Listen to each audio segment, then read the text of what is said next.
So what's up mga bossing, dito na tayo sa bahay ngayon mga idol. At nakuha na natin yung smash natin, no?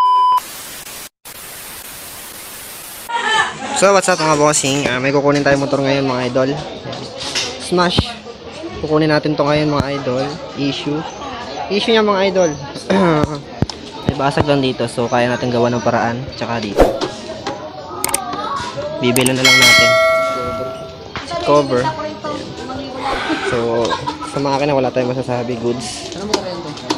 Sinaunang motor pa lang yan yun. Okay, ito kasama rin si Utol, na-check na namin, okay na, babayaran na namin to. Thank you.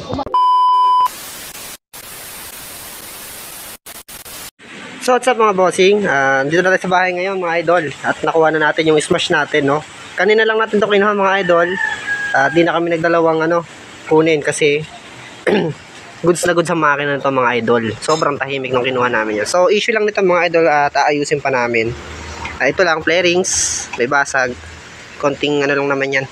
Konting retouch lang yan mga idol. Tapos syempre, i-condition muna namin. So wala kami masasabi sa makina nito. Gumagana lahat. One click din to mga idol. So, one click. Sobrang tahimik ng makina. Wala kami masasabi. Alright, so aayusin muna namin to. Bibisan muna namin ng maayos bago namin bitawan si Blacky One. Okay, ito lang, ayusin namin to. Papalitan natin itong mga lodi. So ayan, abang-abang na lang mga idol kung sino makakakuha nito.